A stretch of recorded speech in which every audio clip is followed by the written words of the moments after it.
तर बघा, आज आपण खूप सुंदर अशी बॅग तयार करणार आहोत. त्याचं पूर्ण मेजरमेंट आहे ते मी 21 इंच घेतलेलं आहे आणि त्याची जी रुंदी आहे ती 13 इंच घेतलेलं आहे. असा एक ब्लाऊज पीस होता हा आणि त्याला फॉर्म सीट आणि नॉन वनने त्याला तयार करून घेतलेलं होतं. बघा, असं आपल्याला मध्य करायचं आहे.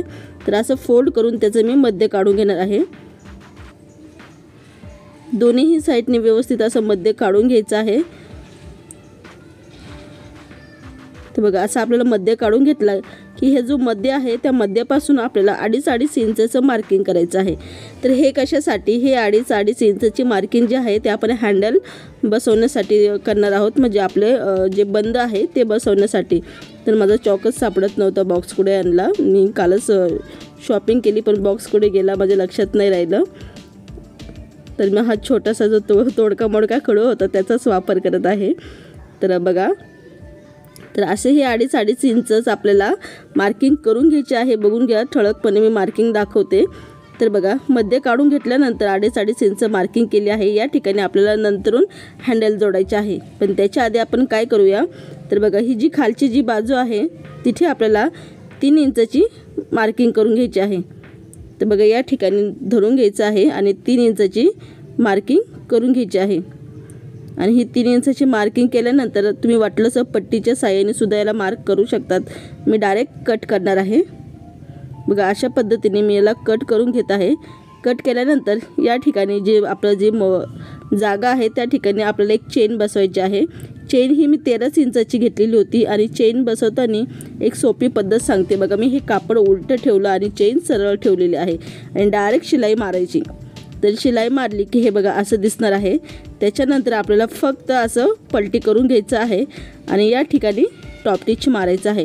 खूप सुंदर पद्धत आहे, तुम्ही एकदा नक्की ट्राय करून बघा. तर बघा, अशी डायरेक्ट सरळ शिलाई मारून जाईल. बघा, इथे भाग दिसणार नाही आणि फिनिशिंग बी खूप सुंदर येते. तर शिलाई मारल्यानंतर बघा, तुमच्या घरामध्ये कोणत्या बी लेस पडलेला असेल त्याच्यातली एक लेस उचलायची आणि ती लेस अशी व्यवस्थितपणे कापडावर ठेवून सगळीकडनं शिलाई मारून घ्यायची. तर बघा, आपली शिलाई मारून झालेली आहे. आता हा दुसरा जो भाग आहे तो आपल्याला याला जोडून घ्यायचा आहे. तर बघा, असं उलटं ठेवला आणि या ठिकाणी शिलाई मारायची आहे आणि सरळ करून टॉप टिच करायचं आहे. तर बघा, आपली शिलाई बी झाली आणि टॉप टिच झालं. आता आपल्याला करायचं आहे हँडल जोडायचं आहे. तर बघा, मी हे कापड त्याच सेम कापड घेतलेलं होतं पण त्याच्यामध्ये मी थोडंसं जे आपली शॉपिंग बॅग आहे ना त्याचा वापर केलेला आहे, थोडासा मजबूतपणा यावा म्हणून. तर आपले हँडल जे आहे ते 20 इंचाची मी मार्किंग करून केल्यानंतर त्या ठिकाणी आपल्याला हँडल जोडून घ्यायचे आहे. बघा, मजबूत येण्यासाठी तुम्ही शॉपिंग बॅगचा बी वापर करू शकतात. तर आपले हँडल जोडून झालेले आहे, तुम्ही बघू शकतात. आता जोडून झाल्यानंतर हा जो वरचा जो भाग आहे त्या ठिकाणी आपल्याला चेन जोडायची आहे. तर बघा, मी चेन उलटी ठेवलेली आहे आणि उलटी ठेवल्यानंतर एक कापड घेतलेला आहे. तर त्या कापडाच्या जागी तुम्ही शॉपिंग बॅगचा या जुन्या पुराणा काही कपडा असेल त्याचा वापर करू शकतात. तर बघा, मी या ठिकाणी चेन आहे ना, चेनीच्या ठीक वरती ठेवलेले आहे आणि सरळ अशी शिलाई मारणार आहे.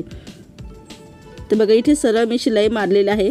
तर बघा, मी कापडाचं माप तुम्हाला दाखवायचे विसरून गेले होते. तर मी तुम्हाला कापडाचं माप दाखवून देते एकदा. हे 13 इंच आहे आणि हे 14 इंच असं म्हटलं तरी चालेल. कापड कसं घ्यायचं आहे, जे आपण जी पिशवी बनणार आहे ना त्याचा मध्य करून तेवढं माप मोजायचं. त्याच्यानंतर पलटी मारायचं आणि टॉप टिच करून घ्यायचं आहे. तर बघा, आपली चेनीला टॉप टिच झालं आणि व्यवस्थितपणे ॲड करायच्या आधी, शिलाई मारायच्या आधी आपण रनर ॲड करून घेऊया. मग शिलाई तिन्ही बाजूने अशी शिलाई मारून घेऊया. तर बघा, मी रनर ॲड केलं. नंतर या ठिकाणी आपल्याला शिलाई मारायची आहे आणि एक्स्ट्राचं जे कापड आहे ते कट करून घेऊया. तर बघू शकतात, मी अशा पद्धतीने तिन्ही बाजूने शिलाई मारलेली आहे आणि एक्स्ट्राचं जे कापड आहे त्याला कट करूया.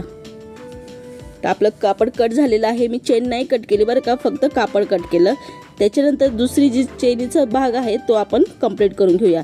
तर बघा, हँडल मी इकडे दुसऱ्या साईड केले आणि आपण ही चेन अशी उलटी ठेवून घ्यायची आहे आणि उलटी ठेवल्यानंतर याला सरळ अशी शिलाई मारून आणि टॉप टिच करायचं आहे. तर बघा, आपली शिलाई बी मारून झाली आणि टॉप टिच बी झालेलं आहे. आता याच्यामध्ये आपल्याला ॲड करायचं आहे रनर. तर दोन्हीही चेनीची सेम बाजू समोरासमोर आली पाहिजे. नंतर हे मी 5 नंबरचं रनर वापरलेलं आहे, तुम्ही रनर ॲड करून घ्या. रनर ॲड केल्यानंतर याला आपण उलटं करून घेऊया. आता आपली ही बॅग खूप साध्या सिंपल पद्धतीमध्ये सांगितली होती मी आणि याच्यात आपल्याला 2 कप्प्याची बॅग तयार झालेली आहे। तर बघा, सरळ झाल्यानंतर पूर्ण व्यवस्थित असं चापून चुपून घ्यायचं आहे, सरळ करून घ्यायचं आहे आणि जी खालची जी बाजू आहे ना त्या ठिकाणी आपल्याला 1.5 इंचाचे मार्किंग करून घ्यायचे आहे। तुम्ही मार्किंग करून कट करू शकतात, मी तुम्हाला दाखवत आहे अशा पद्धतीने। तर बघा, इथे मी पेनाच्या साहाय्याने मार्किंग करून घेतली आणि त्याला कट करून घ्यायचं आहे।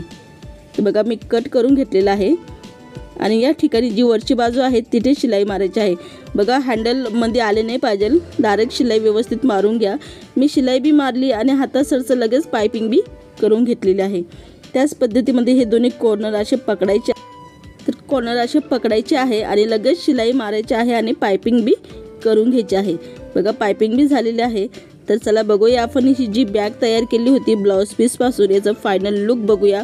आणि खूप सुंदर ही बॅग झालेली आहे आणि ही आता व्हायरल बॅग आहे, कारण की ही बॅगचं डिमांड इतकं चाललेलं आहे की इतके लोक ही बॅग शिवून घेत आहे आणि व्हायरल बॅग म्हणतो आम्ही या बॅगला। तर व्हिडिओ तुम्हाला आवडला तर व्हिडिओला नक्की लाईक करा, शेअर करा आणि सपोर्ट करायला विसरू नका। तुम्ही बघू शकता आपले 2 कप्प्याची बॅग तयार झालेली आहे आणि खूप सुंदर। तुम्ही घरातलं जे मटेरियल आहे तेच वापरू शकतात, लेस वापरू शकतात आणि घरामध्ये बघा नॉन-वन नसेल, फॉर्म नसेल तर मार्केटमध्ये ते बी आहे, घेऊ शकतात। आणि व्हिडिओ तुम्हाला आवडला तर व्हिडिओला नक्की लाईक करा, शेअर करा आणि तुमच्या मैत्रिणीबरोबर माझा व्हिडिओ नक्की शेअर करा।